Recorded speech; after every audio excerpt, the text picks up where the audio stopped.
Welcome back to the Josh and Jesse Show. Why? Welcome, guys, to the Josh and Jesse Show. Now 100% gluten-free. Which is great because I actually am gluten-free. So Yeah. This show is now a safe space for me. You know, I recently had a gluten scare, if that's a thing. I thought I was gluten-free after eating a lot of pizza. Ooh, yeah, okay. That does have a lot of gluten in it. Well, yeah, I mean, I found out I just ate a lot of pizza.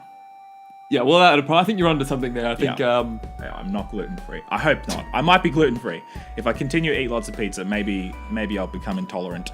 I have a theory about, like, you know, if you eat too much gluten, I actually think it can make you just become totally intolerant. I don't think it's my theory. I think a lot of people have that theory. So maybe if you keep eating so much pizza, then we'll both have to be gluten-free. Yeah, I'm happy not being gluten intolerant. So don't eat pizza. So either way, you have to avoid gluten. That just sounds like a world I do not want to live in at all. No, not at all. What have we done? Hey, so guys, in the last episode that we shot, we talked about how to have arguments online without completely alienating and peeving off everybody online, as so often happens. Yeah, and if you want to check out that video in more detail, feel free to check out the link we will provide somewhere. There will be It's around the screen somewhere. if you somewhere. search. It's like playing Where's Wally, but with a link. Yes. Look for the blue writing. So today we thought we'd continue that conversation. And something that we mentioned in the last episode was that arguing is inevitable, right? The reality with life is we are never going to agree with everybody on every issue, topic, idea. I think it would be kind of weird if we did, to be honest. Yeah. And it is a good thing. It's a good thing that we don't agree, because how else would we learn? How else would we grow? How else would we mature in life? And so today what we'd like to talk about is actually how to have arguments that are arguments or debating almost. Even like doing it in a way that could actually convince people and help people to understand, because that's sort of what we touched on last time, is that the whole reason for them is so that both parties grow in understanding together. And so the question is, how can we debate? How can we argue with people and be able to create space for people to grow and people to enlarge their brain? Not their bellies. Not their bellies. With pizza. So, one thing we have to understand when we disagree is that people come with different worldviews and different backgrounds, or all sorts of different situations. In my church, it's actually quite a multicultural church. We have people who are, African, Polynesian, American, Australian, New Zealand. Like it's a big mix, and it's actually really cool. But you can see, like, some people just, we actually have to take time to understand why people believe things they do. Being raised in like one of the islands, or being raised in somewhere in Africa, they're going to have a different worldview and different way of seeing the world than somebody who's raised in New Zealand or America or Europe. We all have different worldviews, and it's actually really important when we disagree. The first thing we're talking about today, it's really important to try and see things from their point of view. I can imagine when you are from a particular worldview, particular cultural background, it's very easy just to rely on that and to lean on that and to actually just go, this is the way I see the world, so therefore I make a conclusion that this is the way everybody sees the world. And make assumptions, make statements, live your life according to that principle. And I don't think it's something that we actually consciously think about. No. We just kind of do it. Yeah, and I don't think our cultural background, it's not a bad thing. It's actually a great thing. We really celebrate culture. We love it.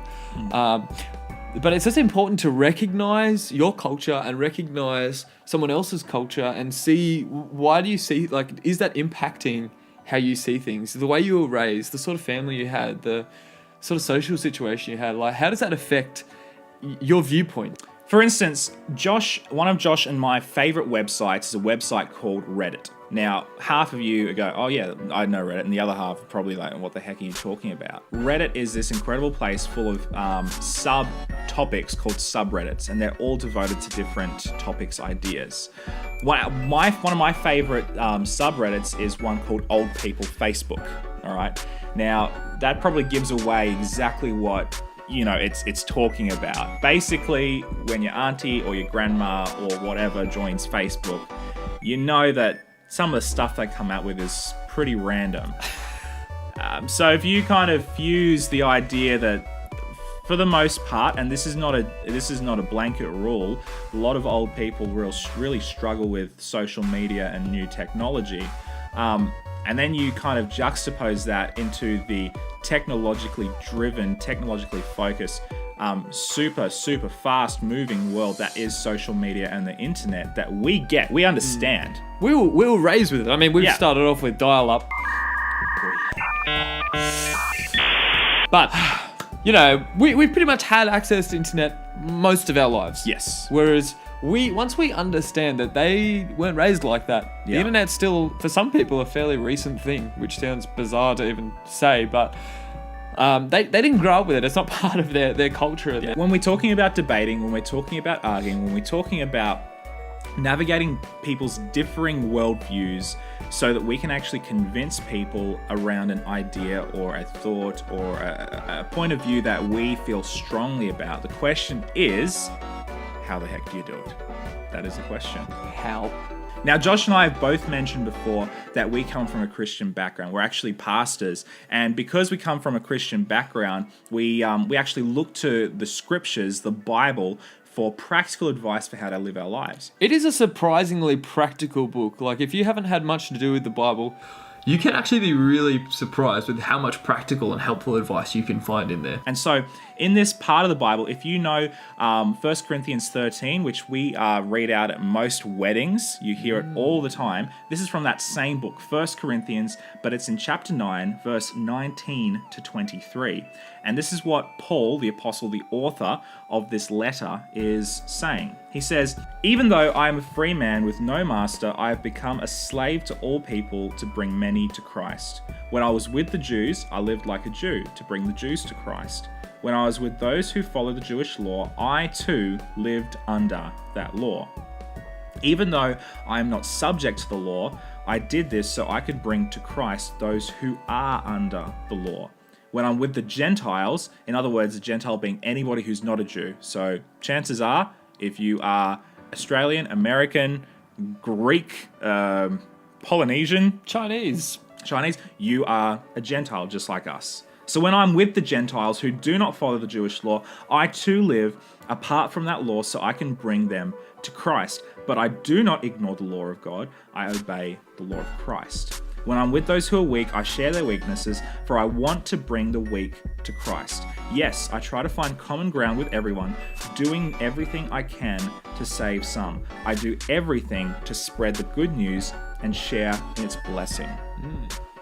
So Josh, can you tell us a little bit about who the Apostle Paul was? Yeah, so Paul, you might have heard of him, but he actually used to be called Saul. And he used to go around and persecute Christians. He used to go around and... Anyway, he had this crazy experience and ended up becoming a follower of Jesus and changed his name to Paul. But because of his previous experience, he actually knows how to talk to a lot of different groups of people. He's actually from a Jewish background, so he used to go around and persecute Jews who were following Jesus. So he knows how to speak the language of people who aren't followers of Jesus but are Jewish. But he also knows how to speak the language of the Gentiles. And he's a very well-educated man. So I suppose when we look at this, we have to look at it. I mean, if you're not a follower of Jesus, you got to look at this from the point of view. This is a guy who was so convicted of what he had happened in his life, what he believed, and he just wanted to share that news with everybody around him. So he says, I try to find common ground with everybody. Or in other translations, he says, I become all things to all people. In other words, Paul had this objective in life. He thought of himself as an evangelist, as a church planter. He would actually go out and start new churches. And he was so dedicated to sharing this good news about Jesus that he was willing to go to whatever lengths were necessary, were possible for him to accomplish this goal. Now, obviously, there are certain points to which he had his limits, right? But he was willing to do everything or anything short of sinning or compromising his personal integrity or breaking the law. Everything apart from that, he was willing to do, which is why he says that when he's with the Jews, he speaks like a Jew. When he's with the Greeks or the Gentiles, he speaks like a Greek or a Gentile. So what's our application for us? When you're debating, when you're arguing, when you're talking with people about ideas and thoughts and concepts that you strongly believe, it's important that we learn how to speak the right language. So chances are in your life, you've probably heard some pretty great illustrations of some points, and it's actually convinced you of things because it felt so relevant and so real. What I mean by this is if you're a builder and somebody was talking about marriage and used an illustration of building on a solid foundation or something, you probably were like, oh, wow, because you're a builder and it actually relates to you. So we have to learn to actually speak like the language of someone else we're talking to help convince them and help people to understand. This is why Jesus, when he was on earth, actually spoke in a lot of parables. Yeah. He was talking to a lot of farmers. He would use farming analogies like sowing seeds and all these sort of things that it was everyday life for them. So in many ways, what we're talking about here is we're talking about speaking the language of the people that we're trying to convince of whatever it is that we're trying to convince them of. All right. Josh used the example of builders. If you're with a builder, you use building terms. If you're with a farmer, you use farming terms. If you're with a scientist, you speak in scientific language. Well, all right, just stay calm, Frankie. These babies will be in the stores while he's still grappling with the pickle matrix. Glavin. And that's that's one of the ways that you actually help convince people of what you believe so strongly, is actually speaking the language that they speak. Don't rely on your own language. Don't rely on your own background and your own sort of perspective.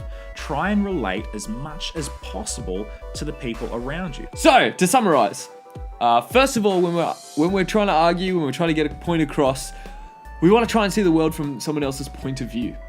In whatever way we can, whether it's culture, way they're raised, social settings, anything. And secondly, we want to try and use their language that they'll understand, not just our own language, but language that they'll understand too. And those 2 points are very interlinked. You can't really use the language until you understand their background, their presuppositions. That's too big a word. Everybody has a worldview. Everybody has a perspective.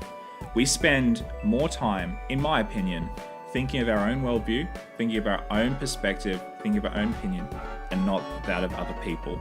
And it's actually interesting because we oftentimes feel so strongly about our stuff. But when we actually focus on the worldview, the perspectives, and speaking the language of other people, we can actually not only understand people, not only actually have compassion on them, which is something that is so huge, which we didn't even get to touch on, but it's so huge to actually see somebody as a person and actually be able to engage with that person and not just see them as a series of ideas or quotes that you're against, right? But also be able to potentially bring them over to your side. So maybe there's a deeper valuable lesson again that we should spend more time listening and understanding than we do speaking. Often we just want to talk out our views. But thanks for watching, guys. If you would like to talk about this further, hey, feel free to leave a comment. We have just started a Facebook page as well. So, if you can go along, you like that page, you can interact with us even between videos and we can talk about these things further. And if there's anything you'd love us to talk about in these videos, please let us know. Yeah, let us know. Leave a comment, send us a message, whatever. Carry a pigeon, we'll accept that too. All right, love you guys. Catch you later.